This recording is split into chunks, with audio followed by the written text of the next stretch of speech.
Vous écoutez Passeurs de mémoire, un programme audio proposé par La Parole Donnée. La fête du livre du Var a réuni les 18, 19 et 20 novembre à Toulon plus de 300 auteurs, les principaux libraires du département et plusieurs dizaines de milliers de visiteurs. 3 jours de festivités littéraires organisés par le Conseil départemental du Var, qui a décerné à René Frény le prix des lecteurs dans la catégorie littérature générale pour son livre Minuit dans la ville des songes, paru chez Gallimard. Cette fête du livre a été l'occasion ou le prétexte pour La Parole Donnée de tendre le micro à plusieurs auteurs afin de leur demander s'ils estiment être des passeurs de mémoire et quel rôle ils pensent jouer ou aimeraient jouer dans la société. 12 auteurs parmi les 300 présents ont répondu à nos questions. Simon Liberati, je suis l'auteur de 13 romans, je crois, enfin de 13 livres plutôt, dans lequel il doit y avoir 11 romans. J'ai commencé à écrire assez tard, vers 44 ans. J'ai eu la chance d'avoir plusieurs prix. Le prix de Flore d'abord pour mon 3e livre, et puis ensuite le prix Femina pour mon livre qui s'appelait Jane Mansfield 1967, il y a déjà 11 ans. Et là, je viens de ramasser le prix Renaudot pour Performance, qui est apparu chez Grasset. Alors, c'est en gros comme ça qu'on peut résumer ce que j'ai fait. Après, sur mes livres et sur les thématiques de mes livres, il y a 2 thématiques principales, on va dire. Il y a quelque chose qui serait plus de l'ordre de l'autofiction, comme on dit, c'est-à-dire qui repose sur qui se passe plutôt dans le temps présent, avec des souvenirs du passé. Et mon premier livre, Anthologie des apparitions, qui était l'histoire d'un frère et d'une sœur qui s'étaient perdus de vue à la fin des années 70. Et le frère était resté seul, la petite était partie. On ne sait pas trop ce qu'elle était devenue et c'était pas très drôle. Et donc il y avait en effet des effets de mémoire comme ça dans celui-là. Et puis sinon il y a une autre partie de mes écrits qui sont mes écrits, on va dire, de ce qu'on appelle aujourd'hui un peu prétentieusement de l'exofiction, mais qui est en fait du roman biographique. Et là j'ai eu Jane Mansfield 1967. J'ai eu un livre qui s'appelle California Girls qui avait paru en 2016, qui était sur la famille Manson et sur l'assassinat de Sharon Tate. Et là, Performance est un peu entre les deux. C'est un livre qui est à la fois avec les Rolling Stones, parce que c'est un auteur fatigué qui n'arrive plus à écrire de romans et qui écrit pour pouvoir payer l'électricité une mini-série sur les Stones. Et en même temps, c'est l'histoire de cet auteur et en même temps l'histoire des Stones en reflet. Voilà, un peu rapidement résumé. Je suis fils d'un poète surréaliste, André Liberati, qui a appartenu au groupe d'André Breton dans les années 40. Et donc, il y avait une certaine haute exigence de la littérature. Donc moi, forcément, quand j'ai commencé à écrire des romans à l'âge de 40 ans, mon père, c'est pour ça que je parle de mon père, m'a dit « Ah non, tu vas quand même pas devenir romancier ». Donc, si vous voulez, j'avais plutôt une idée assez mauvaise de la littérature contemporaine. J'aimais des choses assez exigeantes. J'ai aimé dans les années, à la fin des années 70, tel quel, des choses comme ça, Philippe Solers, mais le premier Philippe Solers. Donc j'avais une haute idée de la littérature, j'étais un peu prétentieux, et je trouvais que la littérature contemporaine, les romans notamment, étaient souvent très médiocres. Donc quand j'ai commencé à écrire des romans, j'ai commencé à écrire des romans parce que j'ai eu deux influences majeures. J'ai eu Michel Houellebecq, le livre Extension du domaine de la lutte, qui m'a montré que je pouvais peut-être rendre compte d'une certaine forme de réalité, d'une certaine manière qu'on pouvait faire ni au cinéma, j'avais tâté du scénario comme on s'en rend compte dans Performance, ni par la peinture, j'étais peintre à l'époque, et que peut-être que j'arriverais à faire quelque chose. Il m'a laissé penser, en le lisant, je ne l'ai pas rencontré à ce moment-là, je l'ai rencontré plus tard. Je me suis dit, tiens, il y a peut-être quelque chose à faire. Et donc du coup, j'ai commencé à m'interroger sur le fait d'écrire. Et j'ai écrit un premier roman très rapidement, à 42 ans à peu près. Il est sorti quand j'en avais 44. Et j'ai tout de suite pris les choses très au sérieux, non pas prétentieusement, mais j'ai tout de suite pensé qu'il fallait, dans l'écriture, avoir une certaine exigence. Et même si on pouvait me prêter par des aspects extérieurs de ce que je fais, quelque chose d'un peu superficiel, ou d'un peu parisien, ou d'un peu starfucker, enfin comme on voudra l'appeler, mais justement, j'aimais bien cette idée d'être masqué derrière une apparence qui n'était pas forcément pour moi, et surtout par rapport aux gens, parce que j'ai connu évidemment par mon père des gens qui, en province notamment, étaient des grands lecteurs, il y avait une tradition littéraire et donc pour eux évidemment la littérature contemporaine et les petits romanciers de chez Grasset ou de je sais pas où, c'était pas très intéressant. Donc je me suis dit, bah tant pis, je vais quand même faire mon travail. Et je pense que l'écrivain, c'est quelqu'un, enfin pour moi en tout cas, tel que je l'ai perçu, mon rôle, c'était d'être moi-même et d'arriver à exprimer, à rendre compte par un médium qui était la littérature, d'une certaine vision du monde et d'une certaine, peut-être un certain malaise aussi par rapport à certaines choses. Et donc j'avais connu dans les années, fin des années 70, des gens qui ont eu des vies en général très courtes et très malheureuses et qui étaient souvent des toxicomanes, parfois des prostituées. Et je me suis dit, tiens, bah, je vais rendre compte de ces gens. Et je vais utiliser le roman pour rendre compte parce que la peinture ne me permettait pas et parce que finalement j'avais envie de faire œuvre en étant dans une certaine mesure un peu masqué sous cet aspect paillette et un peu... Donc j'ai fait ce premier livre. Je pensais que ça serait le dernier, pour dire la vérité. J'étais pas en attente d'une carrière littéraire.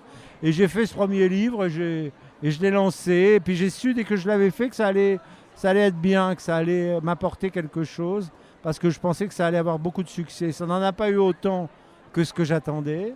Mais ça en a eu différemment. C'est toujours des surprises. Et donc à partir de là, quand j'ai commencé à écrire mon deuxième livre, qui a été mon livre le plus difficile, celui-là, à écrire, qui m'a mis 3 ans d'écriture, qui m'a coûté ma vie personnelle, la maison que je possédais, quelqu'un qui vivait avec moi depuis 13 ans, ma voiture de sport. Enfin, tout ça est parti en fumée pour Nada Existe. Et Nada Existe a été une sorte d'hôtel sur lequel j'ai sacrifié beaucoup de choses et qui m'a permis, je crois, de devenir écrivain. Et après, les choses se sont faites. J'avais besoin d'argent, donc j'ai signé des contrats. Je suis assez bon négociateur. Après, j'ai eu un agent, donc j'ai été encore meilleur négociateur. Et du coup, je vis beaucoup sur des contrats. Et Performance, c'est un contrat que j'avais signé avec les éditions Grasset qui voulaient un livre sur les Stones, avec lequel j'avais déjà fait Sharon Tate et Jane. Et en même temps, j'avais celui-là, Les Démons, que j'avais sorti chez Stock, donc un autre éditeur. Et je devais sortir le 2e tome. Et j'ai écrit Performance dans une espèce d'urgence, comme ça arrive parfois. Et tout à coup, je me suis dit, tiens, je vais sortir Performance, il sera peut-être plus exact que le 2e tome, donc j'ai dû négocier avec les éditeurs. J'ai sorti Performance et j'ai eu la chance que le livre la réception n'a pas été immédiatement bonne. Elle a été pas mal, mais j'avais eu plus de presse sur d'autres livres. Et donc j'étais un peu inquiet, et puis finalement, les choses se sont bien passées. Tout ça pour vous dire que la position de l'écrivain dans la société, aujourd'hui où la littérature, on va dire, n'a plus le même rôle, soyons d'accord, qu'elle avait avant, où il y avait en effet, d'abord il y avait beaucoup moins d'offres de distraction, donc les gens lisaient des livres parce qu'il n'y avait rien d'autre à faire. Il fut une époque où il n'y avait pas la télévision. Puis après, il y a eu la télévision. Ensuite, il y a eu beaucoup de chaînes. Après, il y a eu tout ce qu'on sait, les téléphones portables. On ne pouvait pas imaginer que ça allait devenir ce que c'est devenu. Donc, avec tout ça, la littérature, moi, je suis arrivé, la fête était déjà finie. Un premier roman que j'ai sorti a vendu beaucoup moins qu'il aurait vendu 10 ans avant avec la même presse. Et je trouve qu'il y a un rôle dans la littérature parce que moi, je suis je ne suis pas réactionnaire, mais je suis un peu traditionnaliste. J'aime le latin, j'ai fait du latin à l'école. Je remercie l'école de m'avoir aidé à faire du latin. L'université, j'en ai fait aussi. Et pour moi, le latin est fondamental dans la langue française. Et donc, je m'amuse à survivre. Et en m'amusant à survivre, j'essaye de donner peut-être quelques marques des traces pour que quelques jeunes gens, quels qu'ils soient, un jour... J'écris les livres que j'aurais voulu lire quand j'avais l'âge qu'ont parfois mes lecteurs. Ils ne sont pas forcément jeunes, mais enfin bon, il y en a, on va dire. Je me suis rendu compte dans des signatures récentes que j'avais un public de garçons, disons, entre 30 et 40 ans, qui sont beaucoup plus jeunes que moi. Et je me dis finalement, ils ont trouvé dans mes livres quelque chose qui les aide à vivre un petit peu, soyons francs. Et donc, oui, voilà, c'est ça. La littérature, c'est quelque chose que vous prenez quand vous êtes parfois, ça peut vous aider. Ça peut vous aider dans des situations difficiles. Ça peut vous aider quand vous êtes à l'hôpital. J'étais à l'hosto là, il y a 1 an. j'étais content d'être un lecteur, parce que finalement, sinon je me serais profondément... Enfin, j'aurais parlé avec les gens, il y a toujours des gens amusants, même dans les hôpitaux. Mais voilà, donc ça m'a personnellement aidé, mais je pense que voilà, ça a un rôle. Là, de toute façon, pour moi, le fait on va dire, il y a une crise de la librairie, les livres se vendent moins, oui, mais ils se sont trop vendus à une époque. Je pense qu'il y a en France, depuis le XVIIIe siècle, 1000 lecteurs à peu près, toujours. Ça n'a pas bougé. Et j'ai le sentiment que si j'ai réussi à atteindre quelques-uns de ces lecteurs, j'ai finalement accompli ce que je devais accomplir. Céline disait, penser à la postérité, c'est faire une conférence aux asticots. Voilà, je me dis peut-être qu'un jour... Mais vous savez, les livres, c'est extraordinaire, parce qu'un celui-là, quand il sera tout dégueulasse, tout corné, il va se retrouver dans un bac de solde. Et puis quelqu'un qui va avoir raté son train va prendre ça, va se dire « Ah tiens, ça coûte qu'1 €, parce que les livres d'occasion décodent beaucoup. » Puis peut-être ça va lui donner envie de faire quelque chose, peut-être d'écrire, mais peut-être d'autres choses. Et donc finalement, les livres ont une vie très longue. Moi, je lis des livres en ce moment qui sont oubliés complètement, des livres de Léon Daudet ou des livres que plus personne n'édite. Écoutez, je suis très content de les trouver quand je les vais chez les bouquinistes. Donc voilà, c'est modeste, hein, mais c'est tout.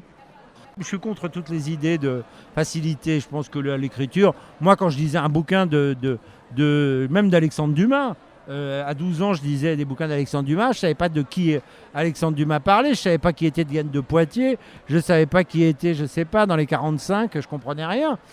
Je me renseignais. Ça me faisait travailler l'esprit. J'essayais de savoir. À l'époque, il n'y avait pas le téléphone. On ne pouvait pas chercher. Donc, c'était mystérieux. Il y avait des noms mystérieux. Et on me dit souvent qu'il faut être plus ouvert, écrire des choses plus faciles. Mais non, c'est pas d'abord pas particulièrement difficile. Et puis, il suffit de s'y intéresser. Moi, un jour, je faisais des chantiers pour survivre. Je faisais de la peinture et j'étais en rupture. Je sais pas, les gens étaient partis déjeuner. J'ai ouvert le sac, la besace d'un ouvrier. Et il y avait dedans, parce que je cherchais du feu, je crois. Et dedans, il y avait un journal sur les autoradios. C'était un journal d'une précision, d'une exactitude. Il fallait vraiment avoir fait une thèse sur les autoradios pour comprendre. Ça m'a passionné. J'ai passé le déjeuner à lire le journal sur les autoradios. Donc, si vous voulez, qu'est-ce qui plaît au lecteur, je ne sais pas. Mais en tout cas, voilà, j'ai la chance de pouvoir faire des livres. Donc, je me plains pas.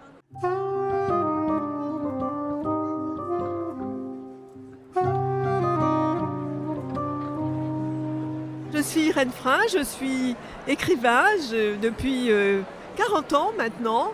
Je crois que ma vie est chevillée aux histoires.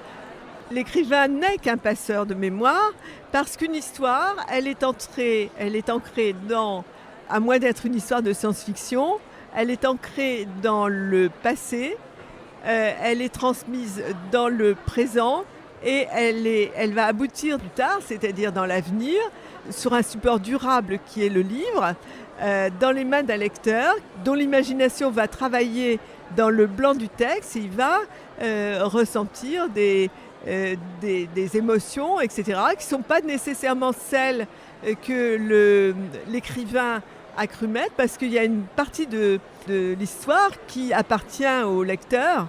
Et c'est très bien. Les écrivains, comme disait Julien Gracq, ne savent pas toujours ce qu'ils font. Donc moi, je dirais qu'un livre, c'est une bouteille à la mer. On est dans la solitude de l'écriture, on cherche à donner du sens et on le lance à la mer, on ne sait pas où la bouteille va aboutir. Donc c'est un peu comme dans la vie, c'est-à-dire que le passé, le présent et le futur sont absolument unis. Et tout est mémoire, parce qu'au départ, on a écrit pour laisser une trace. L'écriture, au départ, c'est une trace. Écrire en latin, ça veut dire faire des incisions, des marques, qu'on transmet aux autres pour signaler ou un danger, ou une prescription, ou un conseil. Dans Chroniqueur, il y a le temps qui passe. Alors le journaliste, lui, il écrit des choses qui sont périssables. Moi, j'ai toujours écrit des textes, même dans mes chroniques, qui étaient dans un style assez intemporel, ce qui fait que souvent, on les a republiés. Certains de mes textes, par exemple, ont été dans le journal Le 1 ou dans Zadig, ont été republiés par Éric Fotorino aux éditions de l'Aube. Ça veut dire qu'il y a une intemporalité qu'on peut mettre aussi dans des textes. Mais ce n'est pas souvent le cas dans le journalisme. Mais moi, j'estime que quand on écrit, il y a une forme, malgré tout, comme on dit, les paroles s'envolent, les écrits restent. Et je pense toujours à cette fresque romaine de Pompéi où il y a une jeune fille qui tient son petit stylet dans la bouche avant d'écrire. Il y a de la préméditation. C'est bien signe d'ailleurs que ce passé s'en va vers l'avenir. Comment ça va être reçu un texte, hein. Donc c'est un acte qui a du poids. Et il faut bien, comme dans tous les actes de la vie, il faut avoir une intention avant d'écrire. Et donc il y a un passé de l'écrit pour transmettre la trace, qu'elle soit bien reçue à l'avenir.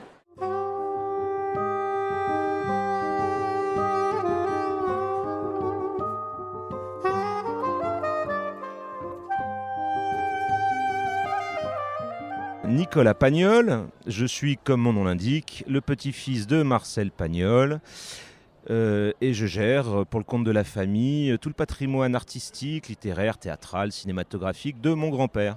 Alors dans quelle mesure l'écrivain ou l'auteur est-il un passeur de mémoire ? Pour l'auteur, par exemple si l'on parle de mon grand-père, il passe la mémoire de son temps, de sa famille, en l'occurrence grâce aux souvenirs d'enfance, mais aussi de son temps. Et même dans son cinéma, Marcel Pagnol a une littérature et un cinéma pratiquement ethnologique qui nous parle d'un temps qui a disparu, de gens qui ont disparu, de codes, d'une société qui a disparu. En cela, ils sont des passeurs de mémoire, bien souvent en avance sur leur temps.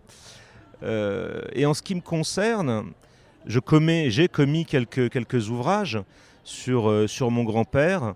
Et bien là, il s'agit plutôt de passer la mémoire de son œuvre, des thèmes qu'il a abordés, de l'homme qu'il a été, pour y intéresser les nouvelles générations qui arrivent et qui ne sont peut-être pas sensibilisées à ces formes artistiques que sont le noir et blanc ou le roman. Il y a une désaffection aujourd'hui des plus jeunes pour le roman. C'est pour ça qu'on a fait les bandes dessinées, par exemple, en espérant que le fait de capter les plus jeunes sur les bandes dessinées les amènera à lire du roman, que ce soit des romans de Pagnol ou pas. Je vois mon ami René Frény qui arrive.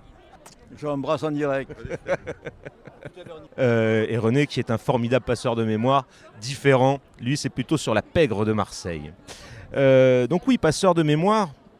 Moi, je me considère en tout cas comme étant un passeur de mémoire. Je n'ai pas de velléité à me considérer comme étant un auteur, un écrivain ou un cinéaste ou quoi que ce soit du genre. Je fais de mon mieux pour que l'œuvre de mon grand-père soit disponible pour ceux qui l'aiment, mais aussi pour tous ceux qui vont la découvrir.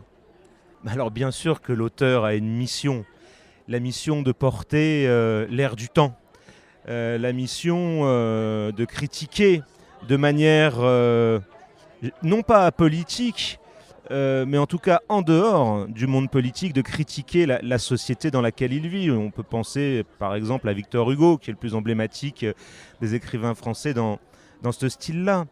Donc oui, il a un grand rôle à jouer. Et si je prends l'exemple de mon grand-père, Marcel Pagnol, lui, son rôle était plutôt le rôle d'un consolateur. Quand on va pas bien, on ouvre un livre de Marcel et ça va mieux, ça va mieux. C'est Jean-Charles Taquella, le cinéaste, qui disait quand on sort d'un film de Marcel Pagnol, on se sent mieux et parfois même on se sent meilleur. Je ne vais pas dire par là qu'il s'agit, comment on dit, on n'a pas été voir le curé, on n'a pas été à confesse. Mais Marcel nous pardonne parce qu'il nous fait nous pardonner nous-mêmes, parce qu'il pardonne lui-même à ses personnages.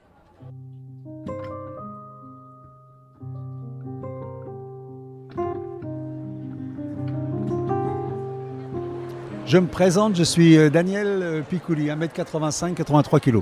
Quand je parle, là, j'ai un roman, Paulette et Roger, ce sont mes parents. Je vais les revoir en 1940, pendant la guerre, pendant l'occupation. Donc, j'ai toute la période qui est l'autobiographique, où en parlant de moi, je parle de l'époque, là, même dans un livre comme celui-ci où c'est Proust, normalement le héros est le centre de tout. Longtemps, je me suis couché de bonne heure et je parle des cités. Parce que ce qui est important, c'est Proust dans les cités. Parce que moi, j'ai habité dans les cités. Moi, j'ai vécu ces 30 glorieuses qui ont fait que, voilà, notre situation s'améliorait et on a accédé un jour à des HLM. On oublie que les HLM ont été un trésor, ont été pour beaucoup, les ont sauvés vraiment d'un habitat qu'on n'imagine même pas aujourd'hui. Donc tout ça, c'est là. Et ce passeur de mémoire, moi je le fais, mais je le fais à travers des histoires. Je suis aussi très impliqué par l'histoire, mais l'histoire de France. C'est-à-dire que moi j'ai par exemple écrit, j'ai eu le prix Renaudot avec l'Enfant Léopard, qui sont les 12 dernières heures de Marie-Antoinette, parce que je suis un fou de la Révolution française. Et avec Lampedusa, je suis quelqu'un qui raconte l'épopée de Bonaparte, de l'Égypte jusqu'à... Pour moi, c'est indémêlable. Il y a pas de... Il y a impossibilité pour moi à considérer qu'il n'y a que sa mémoire qui en est une. Moi, je suis formé, je suis fabriqué de tous ces cours d'histoire. Et d'ailleurs, vous êtes appuyé sur un livre, Nos histoires de France, où je suis un papa qui un jour a eu sa fille qui m'a dit « Moi, l'histoire, ça ne m'intéresse pas ». J'ai été scandalisé, j'ai regardé ces livres d'histoire, effectivement, et c'était une histoire un peu, j'allais dire, linéaire, thématique, qui ne pouvait pas passionner. Donc je suis revenu à la base de ce qui, moi, m'avait passionné, les personnages, les dates, les époques, les héros. Voilà, et j'ai fait pareil avec la géographie, pareil avec l'école des filles et des garçons, parce qu'on oublierait presque qu'il y a eu à une époque un enseignement différent pour les filles et pour les garçons. Donc et c'est pas très loin, plus ces merveilleuses leçons de choses qui étaient pour les petits gamins des villes, aller voir à l'extérieur, dans les champs, dans les prés, dans les vignes, si c'était aussi bien que dans les livres, ou si c'était comme dans les livres. Voilà, ça fait partie de ça. Donc moi, le passeur, je le suis de fait. Et en quelque sorte, c'est même un terme qui pourrait être un peu inventorié, passeur, parce que je ne sais pas si on passe. Moi, passer, ça veut dire un petit peu que c'est un moment peut-être un peu fugace. Non, on inscrit sa mémoire dans celle des gens, et plus exactement même, on fait résonner leur mémoire en parlant de la nôtre.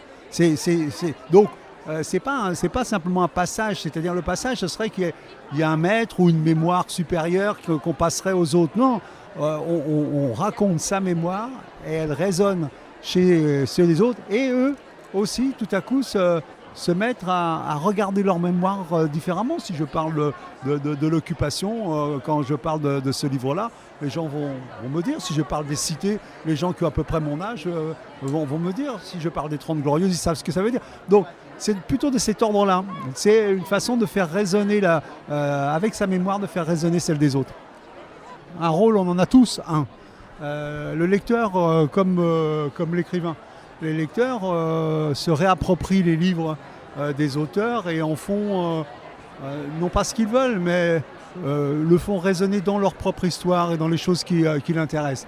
Le rôle, moi je ne me poserais pas comme un rôle. Moi j'ai été professeur, je savais que j'étais professeur. Je pouvais dire que j'étais professeur, j'étais dans ma classe, je savais ce que j'avais à y faire. Il y avait des examens, je préparais mes élèves, je les préparais à la réussite de préférence. Dans l'écrivain, le rôle est entre guillemets beaucoup plus diffus. Et en plus, je crois pas qu'on ait la volonté d'avoir un rôle. Sauf si on faisait des essais. Moi, je fais pas des essais, je fais des romans. Donc, quand on fait un essai, oui, on peut avoir quelque chose de l'ordre d'un message à faire passer. C'est pas mon cas. Je suis beaucoup plus fourbe que ça. Je fais passer tout ce que j'ai à dire à travers des histoires, parce que je trouve ça beaucoup plus efficace.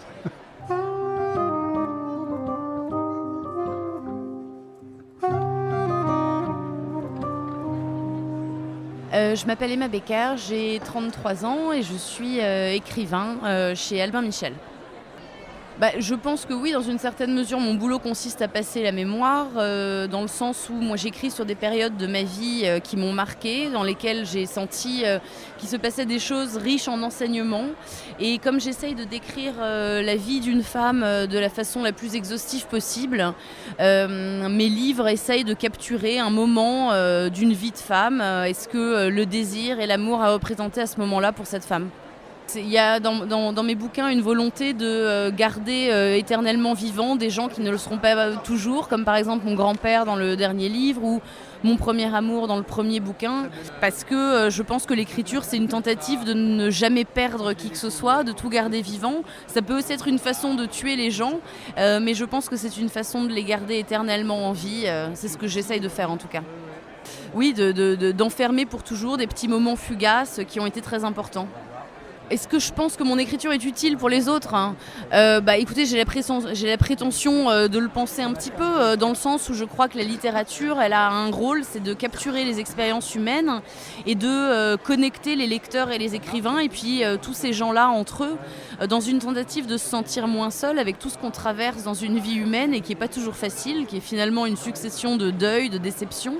Mais dans l'écriture, il y a une façon de se réjouir aussi de ces malheurs et d'en faire quelque chose de beau et d'éternel.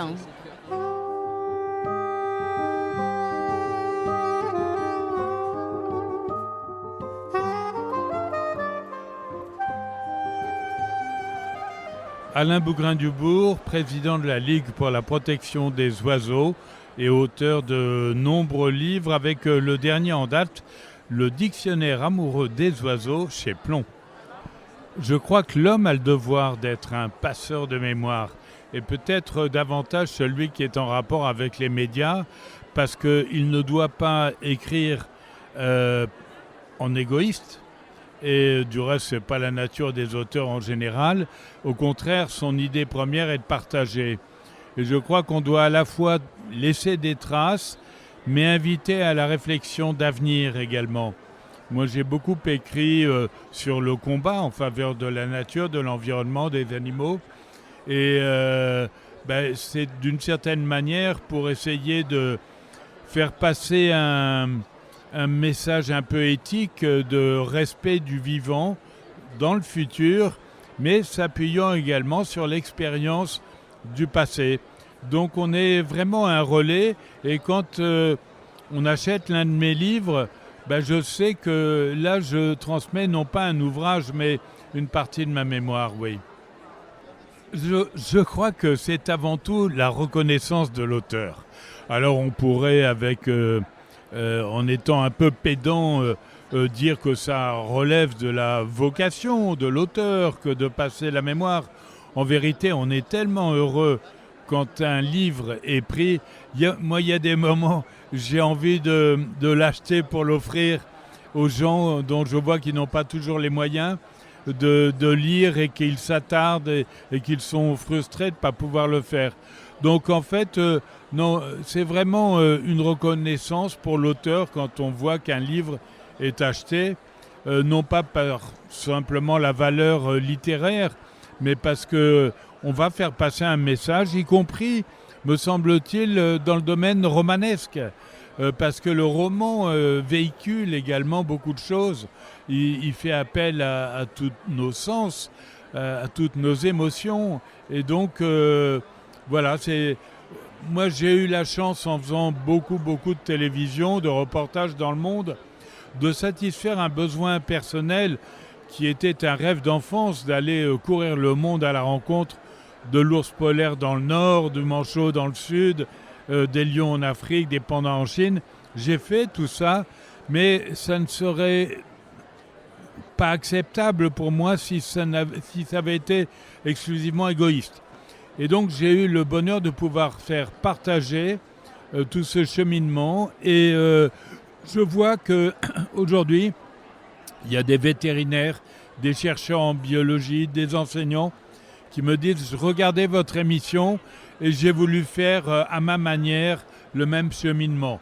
Ça, c'est admirable parce que je crois que l'homme est là sur Terre pour passer le relais. C'est pour ça qu'on a des enfants du reste.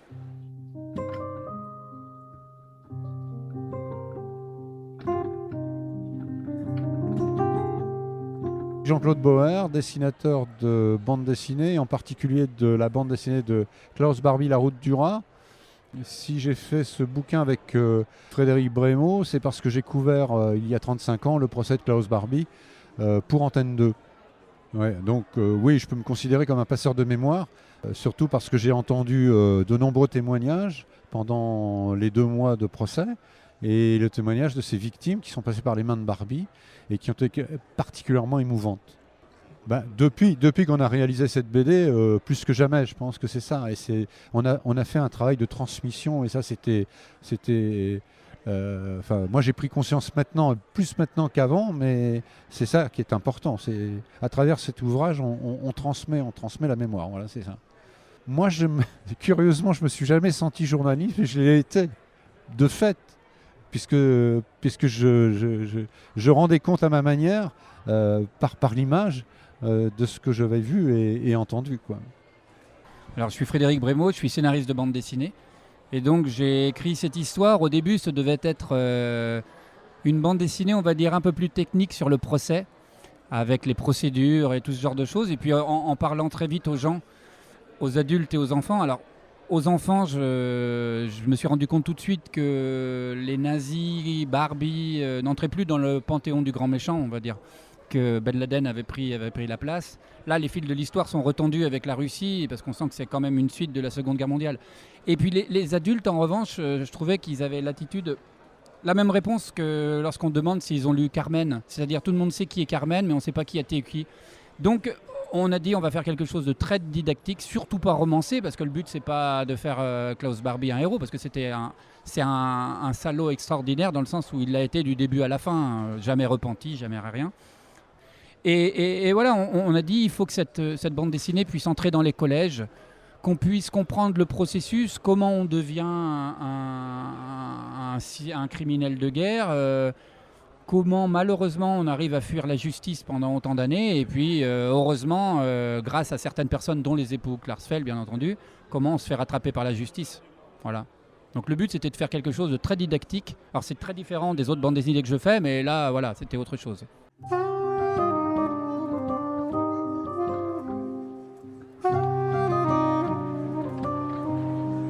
Je m'appelle Carole Amiel, j'étais à la compagnie Yves Montand et je suis la maman de Valentin, son fils. Mais bien sûr, le rôle d'écrivain, c'est de passer la mémoire, comme une compagne, c'est de passer la mémoire et de remémorer aux jeunes générations qui était un personnage aussi intéressant et formidable qu'Yves Montand. Parce que je pense qu'il faut montrer aux jeunes générations qu'avec beaucoup de travail, même si on est très pauvre et qu'on ne connaît que très peu de choses, avec le travail, on peut réussir. Il faut se donner la volonté de réussir. Et Montand venait d'une famille très très pauvre, d'origine italienne. Il est arrivé à Marseille à 3 ans et du coup, si vous voulez, il a beaucoup travaillé. Il était plus pauvre que pauvre, mais il a tellement travaillé qu'il est arrivé à devenir un grand chanteur, un grand acteur et éventuellement un homme politique, enfin en tout cas quelqu'un de très engagé. Enfin, il se racontait quand les journalistes lui posaient des questions, mais sinon le présent et le futur étaient plus importants que le passé. Déjà avant de le connaître mieux, si je puis dire, j'étais déjà étonnée de cette longue carrière. Et en plus, comme je vivais à Saint-Paul-de-Vence à l'époque, j'étais très jeune et c'est vrai que dès qu'il était sur la place des boules, c'était la révolution et il y avait 350 personnes pour regarder la partie de boules. Mais après, effectivement, quand j'ai vécu à ses côtés, c'était une vraie leçon de vie quotidienne parce que c'était quelqu'un qui était très, très méticuleux. Il voulait absolument que les choses soient parfaites et donc ça prenait du temps et en même temps, je le comprends. Mais Valentin n'a pas du tout envie d'être acteur ou chanteur. Il n'a pas du tout envie d'être devant les caméras. Il a créé une école de jeux vidéo 3D à Montpellier.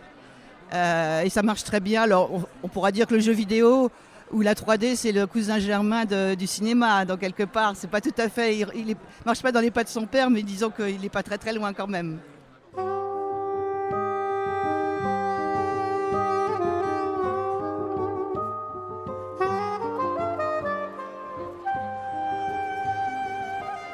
Jacques Pradel, je suis journaliste, je fais beaucoup de radio, de télévision, mais on dit toujours que les paroles s'envolent et que les écrits restent, donc de temps en temps je sors des bouquins de décryptage, on va dire, sur un certain nombre d'affaires criminelles dont j'ai eu connaissance. Moi, quand on me dit passeur de mémoire, ça me parle, parce que la manière dont je raconte les histoires, c'est aussi une manière de passer la mémoire des victimes. Parce que très souvent, vous avez remarqué, on dit l'affaire Fourniret, On ne dit pas l'affaire Isabelle Laville, qui a été une malheureuse jeune fille qui l'a tuée, la première. Là, je raconte dans ce livre qui vient de paraître, là, mes archives criminelles, je raconte l'histoire du japonais cannibale de Paris. C'est toujours comme ça qu'on appelle l'histoire. On devrait l'appeler l'histoire de Renée Hartefeld, qui était la malheureuse étudiante qui l'a tuée et mangée, quoi. Voilà. Donc, d'une certaine manière, je dis toujours d'ailleurs dans mes bouquins, en général dans la préface, que attention, c'est pas des fictions, ce sont des histoires vraies. Donc ça veut dire que derrière, il y a du malheur, il y a de l'émotion, bien sûr, il y a des familles de victimes qui, pour elles, la mémoire, elle est constante. C'est-à-dire que même si ça s'est passé il y a 20 ans, pour les familles, pour les proches, c'était hier, quoi. Et donc je dis toujours, attention, le sang, c'est du vrai sang, les victimes, c'est des vraies victimes, et elles ont droit, bien entendu, au respect et au fait qu'on rappelle qu'elles ont existé. Voilà. Parce que ça c'est dû à beaucoup de conversations que j'ai eues avec des proches de victimes dans des affaires criminelles qui souffrent deux fois. Une première fois, c'est la double peine. La première fois, c'est parce qu'ils ont perdu quelqu'un. Et la deuxième fois, c'est de voir que c'est l'assassin qui va prendre finalement la célébrité de l'histoire. C'est stupide. Moi, je fais ça par passion parce que j'ai aucun goût pour la violence ou pour le sang. Bon. Mais j'ai un goût pour le décryptage, c'est-à-dire à raconter les tenants et les aboutissants. Et souvent, quelques années après un drame comme Criminel, on a vraiment des informations qui sont venues qu'on n'avait pas au moment où c'était survenu. Et donc voilà, modestement, ce que je fais, c'est d'expliquer un peu ce que j'ai compris de l'affaire et ce que j'ai appris sur les affaires, quelquefois très longtemps après.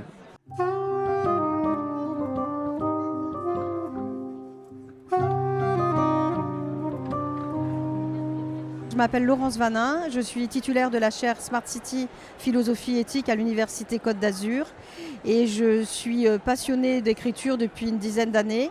J'aime les livres, bien entendu, j'aime la philosophie puisque c'est mon domaine de prédilection et je suis régulièrement à la Fête du livre de Toulon puisque j'ai publié 22 ouvrages. Alors l'écrivain pour moi est un passeur de mémoire à deux niveaux. D'abord parce que je suis enseignante, donc je transmets souvent dans mes ouvrages les quelques connaissances que j'ai pu acquérir. Et puis un professeur doit transmettre, donc c'est ce que je place au cœur de mes livres, de la culture et de la culture philosophique. Ensuite parce que j'aime enquêter, la plupart de mes ouvrages qui portent sur le secret du petit prince ou l'énigme de la rose ou les aventures du mois sont toujours des enquêtes au cœur des ouvrages et des grands auteurs. Donc c'est un devoir de mémoire par rapport à leur écriture et surtout la contextualisation de ce qu'ils ont écrit pour que les lecteurs puissent se nourrir pleinement de leurs écritures. Et puis j'ai mes livres qui sont totalement détachés, on va dire, des autres auteurs. Ce sont mes ouvrages. Et là, j'avoue que passer la mémoire, ou en tout cas être un passeur d'histoire, c'est aussi pouvoir être dans le prolongement et être futuriste. Donc pour moi, l'écriture, elle doit être ce moment quasi intemporel où on peut raconter quelque chose qui est en rapport avec nos vies, en même temps le dématérialiser complètement et le déstructurer, puisqu'on peut très bien sortir de sa propre histoire pour justement aller vers l'autre. Et l'écriture, pour moi, c'est une passerelle, ou en tout cas comme un fil qui se tend entre deux périodes, hier et demain. Et il faut tracer cette histoire au temps présent. Et cette histoire au temps présent qu'on peut raconter, ce moi que l'on raconte, c'est pas pour soi, c'est pour les autres. Donc pour moi, le livre, c'est un don de soi, une transmission. Et en même temps, c'est ce qui peut narrer un parcours. Et je me dis, les personnes qui liront plus tard, ce sont celles qui redécouvriront nos histoires. Et c'est intéressant de se dire, comme nous, on a pu lire les anciens, les Victor Hugo, les anciens dans l'Antiquité, et se nourrir de leurs pensées. Que feront les jeunes gens dans 200, dans 300 ans, quand ils découvriront nos ouvrages? Alors peut-être que moi, les miens disparaîtront totalement et ils ne les liront jamais. Mais peut-être que s'ils les lisent, je me demande toujours qu'est-ce qu'ils penseront à ce moment-là. Est-ce qu'ils trouveront que j'ai pu en quelque sorte être moderne? Est-ce que j'aurais été un peu novatrice? Ou est-ce qu'ils trouveront que mon écriture est démodée? Ça m'interpelle toujours de le penser, parce que bien évidemment, avec mes travaux sur la chaire Smart City, où je pense le futur, la ville du futur, les nouveaux usages avec tout ce qui est Internet, la robotique, etc. Je me demande toujours comment l'écriture va être celle qui va traverser cette temporalité nouvelle et les nouveaux usages. D'ailleurs, on est dans le livre dématérialisé, le livre numérique. Donc comment être un bon écrivain quand on veut dématérialiser notre support, en fait? Ce sont des grandes questions pour moi.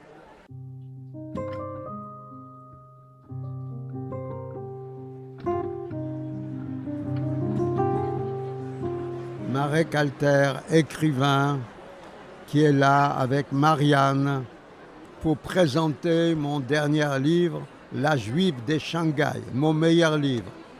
Les langages passent des informations, passent des souvenirs, passent l'histoire. C'est-à-dire que nous sommes, mon outil, c'est la parole. Hein, j'ai un dictionnaire qui ne me quitte pas, c'est le dictionnaire des synonymes, puisque le langage est riche. Nous utilisons combien? 150, 200 mots pour nous exprimer. Hein? Si on utilisait 500, on ne s'entretuerait plus. C'est aussi simple. On commence à tuer quand on ne peut plus parler. Tant qu'on parle, on ne s'entretue pas.